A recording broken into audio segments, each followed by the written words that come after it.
Welcome back to online chemistry class of CMS. നമ്മൾ discuss ചെയ്തുകൊണ്ടിരിക്കുന്നത് surface chemistry എന്ന് പറയുന്ന ചാപ്റ്ററാണ്. കഴിഞ്ഞ വീഡിയോയിൽ നമ്മൾ കൊളോയിഡ്സും അതിൻ്റെ ക്ലാസിഫിക്കേഷനൊക്കെ ആയിരുന്നു നോക്കിയിട്ടുണ്ടായിരുന്നത്. ഇന്ന് അതിൻ്റെ കണ്ടിന്യൂഷനാണ്. അപ്പോൾ നമുക്ക് സ്റ്റാർട്ട് ചെയ്യാം. First topic cleansing action of സോപ്പിൻ്റെ ക്ലെൻസിങ് ആക്ഷൻ. വാട്ടറിലെ ഓയിൽ ഡ്രോപ്ലെറ്റ്സിന് സറൗണ്ട് ചെയ്ത് മീസെല്ലെ ഫോം ചെയ്യും. ഈ ഉണ്ടാകുന്ന മീസെല്ലയാണ് സോപ്പിൻ്റെ ക്ലെൻസിങ് ആക്ഷന് കാരണമെന്ന് പറയുന്നത്. സോപ്പ് എന്ന് പറയുന്നത് ഹയർ ഫാറ്റി ആസിഡാണ്, അതായത് സോഡിയം അല്ലെങ്കിൽ പൊട്ടാസ്യം സോൾട്ടിൻ്റെ ഹയർ ഫാറ്റി ആസിഡാണ് സോപ്പ്. ക്രിട്ടിക്കൽ മീസെല്ലെ കോൺസെൻട്രേഷനിൽ സോപ്പിനെ നമ്മൾ വാട്ടറിൽ ഡിസോൾവ് ചെയ്യുമ്പോൾ സോപ്പിൻ്റെ സ്റ്റീറേറ്റ് ആനിയോൺസ് ഒരു സ്പിറിക്കൽ ഫോമുലേഷൻ ഫോം ചെയ്യും.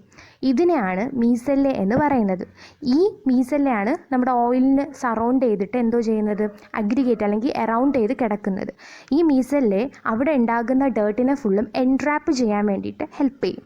അതായത് ക്രിട്ടിക്കൽ മീസെല്ലെ കോൺസെൻട്രേഷനിൽ സോപ്പിനെ വാട്ടറിൽ ഡിസോൾവ് ചെയ്യുന്ന സമയത്ത് സോപ്പിൻ്റെ സ്റ്റിറേറ്റ് ആനയോൺസ് എന്തോ ചെയ്യും, ഒരു സ്പെറിക്കൽ ഫോമുലേഷൻ ഫോം ചെയ്യും.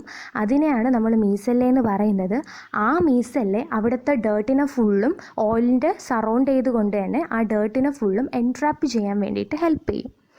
ഓക്കെ, ഇനി ആനയോണിൻ്റെ ഹൈഡ്രോ കാർബൺ എൻഡ് ഓയിലിൽ അറ്റാച്ച് ചെയ്യും. അതുപോലെ തന്നെ അതിൻ്റെ അയോണിക് എൻഡ്, അതായത് പോളാർ എൻഡ് വാട്ടറായിട്ടായിരിക്കും അറ്റാച്ച് ചെയ്യുന്നത്.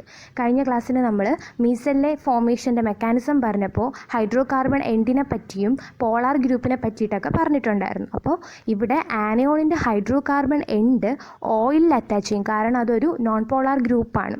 അതുപോലെ തന്നെ അയോണിക് എൻഡ്, അതായത് പോളാർ ഗ്രൂപ്പ് വാട്ടറായിട്ടായിരിക്കും അറ്റാച്ച് ചെയ്യുന്നത്. പോളാർ ഗ്രൂപ്പ് വാട്ടറായിട്ട് അറ്റാച്ച് ചെയ്യുന്നത് കൊണ്ട് തന്നെ ഓയിൽ ഡ്രോപ്ലെറ്റ്സ്, ആ ഡേർട്ടിനെ വലിച്ചെടുത്ത ആ ഡ്രോപ്ലെറ്റ്സ് ഫുള്ളും വാട്ടറിലോട്ട് ഇങ്ങനെ പുൾ ചെയ്ത് പോയി ഒരു എമൽഷൻ ആയിരിക്കും ഫോം ചെയ്യുന്നത്. അങ്ങനെ ഈ ഒരു പ്രോസസ്സിൽ, അതായത് ക്ലെൻസിങ് ആക്ഷൻ ഓഫ് സോപ്പ് എന്ന് പറയുന്നത് ഒരു എമൽസിഫയർ ആയിട്ട് ആക്ട് ചെയ്യും. അതുപോലെ തന്നെ വാട്ടറും ഓയിലും തമ്മിലുള്ള ഒരു ഇൻ്റർഫേഷ്യൽ ടെൻഷനെ റെഡ്യൂസ് ചെയ്യാനും സോപ്പ് ഹെൽപ്പ് ചെയ്യും. ഇതാണ് cleansing action of soap. Tendency to form micelle around oil droplets in water. Soap is the sodium or potassium salt of higher fatty acid. Soap, when dissolved in water at critical micelle concentration, the stearate anions of soap form spherical formulation called micelle around oil or grease where the dirt is enwrapped. Hydrocarbon end of anion attaches the oil where the ionic end to water. Since polar group can interact with water, oil droplets along with the dirt now pull into water, forming an emulsion. Here, soap acts as a emulsifier and it reduces the interfacial tension between oil and water. ഇതാണ് സോപ്പിൻ്റെ cleansing action. Next one is preparation of കൊളോയിഡ്സിൻ്റെ preparation. ആദ്യത്തെ preparation method എന്ന് പറയുന്നത് chemical മെത്തേഡാണ്.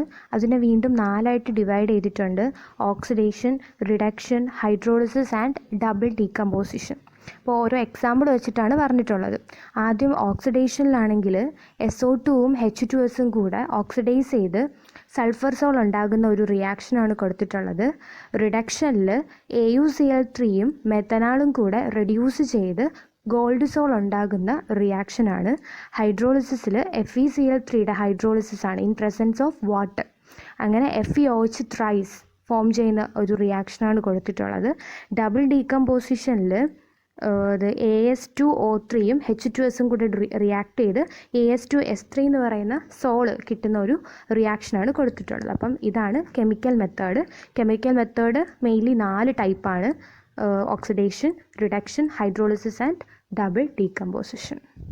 അടുത്ത method എന്ന് പറയുന്നത് ഇലക്ട്രിക്കൽ ഡിസൻറ്റിഗ്രേഷൻ ഓർ ബ്രെഡിക്സ് ആർക്ക് മെത്തേഡാണ്. ഇലക്ട്രിക്കൽ ഡിസൻറ്റിഗ്രേഷൻ മെത്തേഡിൽ ഡിസ്പേർഷനും അതുപോലെ തന്നെ കണ്ടൻസേഷനും നടക്കുന്ന ഒരു പ്രോസസ്സാണിത്. അതുപോലെ തന്നെ നമുക്ക് മെറ്റൽ സോൾട്സിനെ പ്രിപ്പയർ ചെയ്യാൻ വേണ്ടിയിട്ട് ഉപയോഗിക്കുന്ന ഒരു മെത്തേഡാണിത്. മെറ്റൽ സോൾട്സ് എന്ന് പറയുമ്പം ഗോൾഡ്, സിൽവർ, പ്ലാറ്റിനം, അതൊക്കെ നമുക്ക് ഈ ഒരു പ്രോസസ്സ് വഴി പ്രിപ്പയർ ചെയ്തെടുക്കാൻ പറ്റും. ഇതിൻ്റെ ഒരു സെറ്റപ്പ് എന്ന് പറഞ്ഞു കഴിഞ്ഞാൽ എടുക്കുന്ന മെറ്റലിൻ്റെ ഇലക്ട്രോഡ്സ് 2 ഉണ്ടായിരിക്കും. ആ 2 ഇലക്ട്രോഡ്സിലും ഇലക്ട്രിക് ആർക്ക് സ്റ്റക്ക് ചെയ്ത് വെച്ചിട്ടുണ്ടായിരിക്കും. അപ്പോൾ എടുക്കുന്ന മെറ്റലിൻ്റെ 2 ഇലക്ട്രോഡ്സും അതിൽ ഇലക്ട്രിക് ആർക്ക് സ്റ്റക്ക് ചെയ്തിട്ടുണ്ടായിരിക്കും. ദെൻ ഈ ഇലക്ട്രോഡിനെ നമ്മൾ ഡിസ്പേർഷൻ മീഡിയത്തിലോട്ട് ഇമേഴ്സ് ചെയ്തിട്ടായിരിക്കും വയ്ക്കുന്നത്. അപ്പോൾ ഹീറ്റിൻ്റെ ഇൻറ്റൻസിറ്റി കൂടുന്നതനുസരിച്ച് മെറ്റൽ എന്തോ ചെയ്യും, വേപ്പറൈസ് ചെയ്യും. ആ മെറ്റൽ കണ്ടൻറ്റ് ഫുള്ള് വേപ്പറൈസ് ചെയ്തതിന് ശേഷം ദെൻ ഇത് കണ്ടൻസ് ചെയ്ത് പാർട്ടിക്കിൾസ് ഫോം ചെയ്യും. ആ പാർട്ടിക്കിൾസ് എന്ന് പറയുന്നത് കൊളോയിഡൽ സൈസിലായിരിക്കും. അങ്ങനെ നമുക്ക് കൊളോയിഡ്സിനെ ഇലക്ട്രിക്കൽ ഡിസൻറ്റിഗ്രേഷൻ മെത്തേഡിൽ പ്രിപ്പയർ ചെയ്തെടുക്കാൻ പറ്റും. അവിടെ ഒരു പിക്ടോറിക്കൽ റെപ്രസെൻറ്റേഷൻ കൊടുത്തിട്ടുണ്ട്. 2 ഇലക്ട്രോഡ്സ് ഉണ്ട് അവിടെ, പോസിറ്റീവ് നെഗറ്റീവ്. പിന്നെ അവിടെ ഇലക്ട്രോഡ്സിൻ്റെ മുകളിലായിട്ട് 2 ഇലക്ട്രിക്കൽ ആർക്ക് കാണാൻ പറ്റും. ദെൻ ഇതിനെ ഒരു ഡിസ്പേർഷൻ മീഡിയത്തിലോട്ട് ഇമേഴ്സ് ചെയ്ത് വെച്ചിരിക്കുന്നതും കാണാൻ പറ്റും. ഈ ഒരു വേയിലാണ് നമ്മൾ മെറ്റൽ സോൾട്സിനെ പ്രിപ്പയർ ചെയ്യുന്നത്. അപ്പോൾ ഇവിടെ കിട്ടുന്ന പാർട്ടിക്കിൾസ് എന്ന് പറയുന്നത് കൊളോയിഡൽ സൈസിലായിരിക്കും. അടുത്ത പ്രോസസ്സ് എന്ന് പറയുന്നത് പെപ്റ്റൈസേഷനാണ്. പെപ്റ്റൈസേഷൻ എന്ന് വെച്ചാൽ process of converting precipitate into colloidal sol using ഇലക്ട്രോലൈറ്റിൻ്റെ പ്രസൻസിൽ അല്ലെങ്കിൽ ഇലക്ട്രോലൈറ്റ് ആഡ് ചെയ്യുമ്പം പ്രസിപ്പിറ്റേറ്റിനെ കൊളോയിഡൽ സോളായിട്ട് കൺവേർട്ട് ചെയ്യുന്ന ഒരു പ്രോസസ്സാണ് പെപ്റ്റൈസേഷൻ എന്ന് പറയുന്നത്.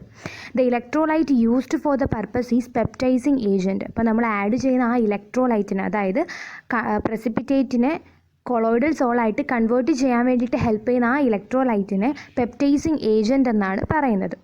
അപ്പോൾ ഇങ്ങനെ ഇലക്ട്രോലൈറ്റ് ആഡ് ചെയ്ത് കൊടുക്കുമ്പോൾ പ്രസിപ്പിറ്റേറ്റ് ഇലക്ട്രോലൈറ്റിലെ ഒരു അയോണിനെ അബ്സോർബ് ചെയ്യുമ്പോൾ തന്നെ അവിടെ ചാർജ് ഡെവലപ്പ് ചെയ്യും. പ്രസിപ്പിറ്റേറ്റിൽ പോസിറ്റീവോ നെഗറ്റീവോ ചാർജ് ഡെവലപ്പ് ചെയ്യും. ദെൻ ഇത് ബ്രേക്ക് ചെയ്ത് കൊളോയിഡൽ ഡയമെൻഷനിലുള്ള കുഞ്ഞു പാർട്ടിക്കിളായിട്ട് കൺവേർട്ട് ചെയ്യും. ഈ പെപ്റ്റൈസേഷൻ മെയിനായിട്ടും ഫ്രഷ്ലി പ്രിപ്പേർഡ് ആയിട്ടുള്ള പ്രസിപ്പിറ്റേറ്റിനെ കൊളോയിഡൽ സോളായിട്ട് കൺവേർട്ട് ചെയ്യാൻ വേണ്ടിയിട്ടാണ് മെയിനായിട്ട് ഈ പെപ്റ്റൈസേഷൻ പ്രോസസ്സ് യൂസ് ചെയ്യുന്നത്. For example, freshly prepared OH thrice precipitate can be peptized into reddish brown salt by adding FeCl3 as peptizing agent. FeCl3 എന്ന് പറയുന്ന പെപ്റ്റൈസിങ് ഏജൻറ്റ് ആഡ് ചെയ്തുകൊണ്ട് FeOH thrice എന്ന പ്രസിപ്പിറ്റേറ്റിനെ reddish brown സോളായിട്ട് convert ചെയ്യുന്നതാണ് ഇവിടെ എക്സാമ്പിളായിട്ട് കൊടുത്തിട്ടുള്ളത്. അപ്പോൾ ഇതാണ് പെപ്റ്റൈസേഷൻ, അതായത് process of converting precipitate into colloidal salt with the help of an electrolyte. അപ്പോൾ പ്രിപ്പറേഷൻ ഓഫ് കൊളോയിഡ്സ് 3 ടൈപ്പാണുള്ളത്. കെമിക്കൽ മെത്തേഡ്, അതിൽ തന്നെ oxidation, reduction, hydrolysis and double decomposition. And second one is electrical disintegration or Bredig's arc method. And third one is peptization. അപ്പോൾ അടുത്ത topic എന്ന് പറയുന്നത് colloidal സൊല്യൂഷൻ്റെ പ്യൂരിഫിക്കേഷനാണ്. Purification of colloidal solutions. അപ്പോൾ അതിലാദ്യം പറഞ്ഞിരിക്കുന്നത് എന്താണ് കൊളോയിഡൽ സൊല്യൂഷൻ്റെ പ്യൂരിഫിക്കേഷൻ എന്നാണ്. The process used for reducing the amount of impurities in to requisite minimum is known as purification of colloidal solution. അതായത് ഉണ്ടാകുന്ന കൊളോയിഡ്സിൻ്റെ ഇമ്പ്യൂരിറ്റീസിനെ മിനിമം ആക്കാൻ വേണ്ടിയിട്ടുള്ള ഒരു പ്രോസസ്സാണ് കൊളോയിഡൽ സൊല്യൂഷൻ്റെ പ്യൂരിഫിക്കേഷൻ എന്ന് പറയുന്നത്. അതും ഒത്തിരി മെത്തേഡുണ്ട്. അതിലാദ്യത്തേതെന്ന് പറയുന്നത് ഡയാലിസിസ് മെത്തേഡാണ്. ഡയാലിസിസ് മെത്തേഡിൽ removal of dissolved substance from colloidal solution by means of diffusion through suitable membrane. അതായത് കൊളോയിഡൽ സൊല്യൂഷനിലുള്ള ഡിസോൾവ്ഡ് ആയിട്ടുള്ള സബ്സ്റ്റൻസിനെ സ്യൂട്ടബിൾ മെംബ്രെയിൻ യൂസ് ചെയ്തുകൊണ്ട് ഡിഫ്യൂഷൻ പ്രോസസ്സ് വഴി റിമൂവ് ചെയ്യുന്ന പ്രോസസ്സാണ് ഡയാലിസിസ് എന്ന് പറയുന്നത്. റിമൂവൽ ഓഫ് ഡിസോൾവ്ഡ് സബ്സ്റ്റൻസ്, അതായത് കൊളോയിഡൽ പാർട്ടിക്കിൾസിലുള്ള ഡിസോൾവ്ഡ് സബ്സ്റ്റൻസിനെ അല്ലെങ്കിൽ ഡിസോൾവ്ഡ് ആയിട്ടുള്ള ഇമ്പ്യൂരിറ്റീസിനെ ഡിഫ്യൂഷൻ പ്രോസസ്സ് വഴി റിമൂവ് ചെയ്യുന്ന പ്രോസസ്സാണ് ഡയാലിസിസ് എന്ന് പറയുന്നത്. അപ്പോൾ ഇതിൻ്റെ ഒരു പ്രൊസീജിയറാണ് പറയുന്നത്. അപ്പോൾ ഏത് സൊല്യൂഷനാണോ പ്യൂരിഫൈ ചെയ്യേണ്ടത്, അതായത് ഏത് കൊളോയിഡൽ സൊല്യൂഷനാണോ പ്യൂരിഫൈ ചെയ്യേണ്ടത് അതിനെ ഒരു പാർച്ച്മെൻറ്റ് ബാഗിലെടുക്കുക. ദെൻ ഈ പാർച്ച്മെൻറ്റ് ബാഗിനെ ഒരു വെസലിൽ സസ്പെൻഡ് ചെയ്ത് നിർത്തുക. ദെൻ അതിലോട്ട് ഫ്ലോയിങ് ഫ്രഷ് വാട്ടറിനെ ഇങ്ങനെ ഫ്ലോ ചെയ്യിപ്പിച്ചുകൊണ്ടിരിക്കുക. അപ്പോഴത്തേക്കും ഈ അയോണിക് ആയിട്ടുള്ള ഇമ്പ്യൂരിറ്റീസ് ഫുള്ളും ഈ മെമ്പറൈനിൽ കൂടെ ഡിഫ്യൂസ് ചെയ്ത് പുറത്തോട്ട് പോകുന്ന വാട്ടറിൻ്റെ കൂടെ അങ്ങ് പുറത്തോട്ട് പോകും. ബാക്കി കൊളോയിഡൽ പാർട്ടിക്കിൾസ് എല്ലാം ആ ബാഗിൽ തന്നെ റീറ്റെയിൻ ചെയ്യാൻ വേണ്ടിയിട്ട് ശ്രമിക്കും. അടുത്ത മെത്തേഡ് എന്ന് പറയുന്നത് ഇലക്ട്രോ ഡയാലിസിസ് ആണ്. ഇലക്ട്രോ ഡയാലിസിസ് എന്ന് പറയുന്നത് ഡയാലിസിസിൻ്റെ വേറൊരു ടൈപ്പാണ്. ഇലക്ട്രോ ഡയാലിസിസ് എന്ന് പറയുന്ന ആ ഒരു നെയിമിൽ തന്നെയുണ്ട് ബൈ യൂസിങ് ഇലക്ട്രിസിറ്റി, അത് തന്നെയാണ് ഇവിടെ. Process of dialysis very slow. അതായത് നമ്മുടെ നോർമൽ ഡയാലിസിസ് എന്ന് പറയുന്നത് കുറച്ച് സ്ലോ ആയിട്ടുള്ളൊരു പ്രോസസ്സാണ്. അപ്പോൾ ഈ സ്ലോ പ്രോസസ്സിനെ കുറച്ചുകൂടെ സ്പീഡപ്പ് ചെയ്യാൻ വേണ്ടിയിട്ടാണ് ഇലക്ട്രോ ഡയാലിസിസ് യൂസ് ചെയ്യുന്നത്. ഇവിടെ ഇലക്ട്രിക് കറണ്ടിൻ്റെ യൂസേജ് വെച്ചിട്ടാണ്, അല്ലെങ്കിൽ ഇലക്ട്രിക് കറണ്ട് യൂസ് ചെയ്തുകൊണ്ടാണ് ആ ഒരു അയോൺസിൻ്റെ സ്പീഡിനെ നമ്മൾ എൻഹാൻസ് ചെയ്യുന്നത്. അപ്പോൾ process of dialysis is very slow. It can be made faster by using electric current. As a result, ions across the membrane can be speed up by applying electric current through 2 electrodes. ഇവിടെ നമ്മൾ 2 electrodes എടുക്കുന്നുണ്ട്. 2 ഇലക്ട്രോഡ്സിൽ electric current pass ചെയ്തുകൊണ്ട് ഈ അയോൺസിൻ്റെ മൂവ്മെൻറ്റിനെ increase ചെയ്യുക അല്ലെങ്കിൽ enhance ചെയ്യാൻ വേണ്ടിയിട്ട് ആ ഇലക്ട്രിക് കറണ്ട് ഹെൽപ്പ് ചെയ്യും. അങ്ങനെ നമുക്ക് കുറച്ചും കൂടെ ഫാസ്റ്റായിട്ട് പ്യൂരിഫിക്കേഷൻ കംപ്ലീറ്റ് ചെയ്യാൻ പറ്റും. ആ ഒരു മെത്തേഡിനെയാണ് ഇലക്ട്രോ ഡയാലിസിസ് എന്ന് പറയുന്നത്. ബാക്കി പ്രൊസീജിയറൊക്കെ സെയിം ആണ്, ബട്ട് ഇവിടെ ഇലക്ട്രിക് കറണ്ട് യൂസ് ചെയ്യുന്നു, പിന്നെ 2 ഇലക്ട്രോഡ്സ് ഉണ്ടെന്നേ ഉള്ളൂ. നെക്സ്റ്റ് ടൈപ്പ് ഓഫ് പ്യൂരിഫിക്കേഷൻ എന്ന് പറയുന്നത് അൾട്രാ ഫിൽട്രേഷനാണ്. അൾട്രാ ഫിൽട്രേഷൻ എന്ന് പറയുന്നത് നമ്മുടെ കൊളോയിഡൽ സൊല്യൂഷനിൽ സോൾവെൻറ്റും സൊല്യൂബിളായിട്ടുള്ള സൊല്യൂട്ട്സും ഉണ്ട്. അപ്പോൾ ഈ സോൾവെൻറ്റിൽ നിന്നും അതുപോലെ തന്നെ സൊല്യൂബിളായിട്ടുള്ള സൊല്യൂട്ട്സിൽ നിന്നും കൊളോയിഡൽ പാർട്ടിക്കിൾസിനെ ഫിൽട്ടർ പേപ്പർ യൂസ് ചെയ്തുകൊണ്ട് സെപ്പറേറ്റ് ചെയ്യുന്ന ഒരു പ്രോസസ്സാണ് അൾട്രാ ഫിൽട്രേഷൻ എന്ന് പറയുന്നത്. നോർമൽ ഫിൽട്ടർ പേപ്പറിൻ്റെ പോർ സൈസ് എന്ന് പറയുന്നത് വലുതാണ്. നമ്മുടെ കൊളോയിഡൽ പാർട്ടിക്കിൾസിൻ്റെ സൈസ് റേഞ്ച് എന്ന് പറയുന്നത് ബിറ്റ്വീൻ 1 നാനോമീറ്റർ ടു 100 നാനോമീറ്ററാണ്. അപ്പോൾ അത്രയും കുഞ്ഞു പാർട്ടിക്കിളാണ്. അപ്പോൾ നമ്മൾ ഓർഡിനറി ഫിൽട്ടർ പേപ്പറിൽ ഈ ഒരു സൊല്യൂഷൻ സെപ്പറേറ്റ് ചെയ്യാൻ വേണ്ടിയിട്ട് ശ്രമിക്കുമ്പോൾ കൊളോയിഡൽ പാർട്ടിക്കിൾസിനെ നമുക്ക് കറക്റ്റായിട്ട് സെപ്പറേറ്റ് ചെയ്യാൻ പറ്റത്തില്ല. കാരണം അവരുടെ പോർ സൈസ് വളരെ കൂടുതലായതുകൊണ്ട് അതിൽ കൂടെ കൊളോയിഡൽ പാർട്ടിക്കിൾസും നമുക്ക് ഫിൽട്ടർ ചെയ്യുമ്പോൾ തന്നെ അതിൽ കൂടെ അങ്ങ് പോകും. അപ്പോഴത്തേക്കും കറക്റ്റായിട്ട് കൊളോയിഡൽ പാർട്ടിക്കിൾസിനെ നമുക്ക് സെപ്പറേറ്റ് ചെയ്തെടുക്കാൻ പറ്റില്ല. അപ്പോഴത്തേക്കും ചെയ്യുന്നതെന്ന് വെച്ച് കഴിഞ്ഞാൽ ഈ ഓർഡിനറി ഫിൽട്ടർ പേപ്പറിനെ കൊളോയിഡൻ സൊല്യൂഷനിലോട്ട് ഡിപ്പ് ചെയ്യുകയാണ് ചെയ്യുന്നത്, അല്ലെങ്കിൽ കൊളോയിഡൻ സൊല്യൂഷൻ ആ ഒരു നോർമൽ ഓർഡിനറി ഫിൽട്ടർ പേപ്പറിൽ നിറയ്ക്കുകയാണ് ചെയ്യുന്നത്. കൊളോയിഡൻ സൊല്യൂഷൻ എന്ന് പറഞ്ഞു കഴിഞ്ഞാൽ സെല്ലുലോസ് നൈട്രേറ്റിൻ്റെ സൊല്യൂഷനാണ്. നോർമലി ആൽക്കഹോൾ ഈതർ മിക്സ്ചറിൻ്റെ നൈട്രോ സെല്ലുലസ് സൊല്യൂഷനാണ് ഈ ഒരു കൊളോയിഡൻ സൊല്യൂഷൻ എന്ന് പറയുന്നത്. ദെൻ അതിനെ കുറച്ച് ഡ്രൈ ചെയ്യുമ്പോഴത്തേക്കും പോറിൻ്റെ സൈസ് എന്ന് പറയുന്നത് കുറവായിട്ട് കിട്ടും.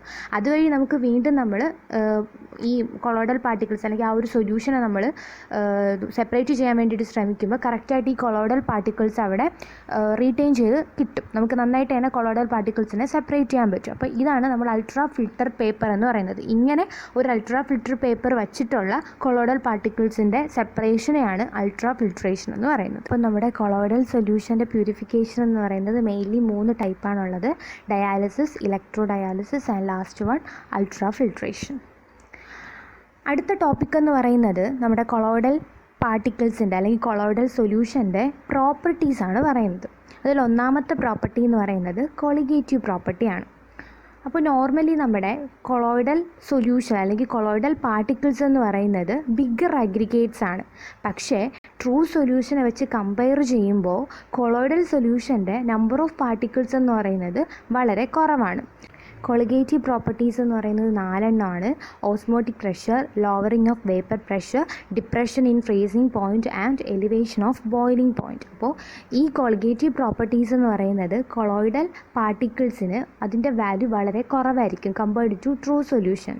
ട്രൂ സൊല്യൂഷനിൽ കൊളിഗേറ്റീവ് പ്രോപ്പർട്ടീസ് നോർമലി വാല്യൂ വളരെ കൂടുതലാണ്. പക്ഷേ കൊളോയിഡൽ പാർട്ടിക്കിൾസ് വരുമ്പോൾ അവിടെ നമ്മുടെ കൊളിഗേറ്റീവ് പ്രോപ്പർട്ടീൻ്റെ വാല്യൂ കുറവാണ്. അടുത്തത് വളരെ ഇമ്പോർട്ടൻ്റ് ആയിട്ടുള്ള കൊളോയിഡൽ പാർട്ടിക്കിളിൻ്റെ ഒരു പ്രോപ്പർട്ടിയാണ് ടിൻഡാൽ ഇഫക്റ്റ്.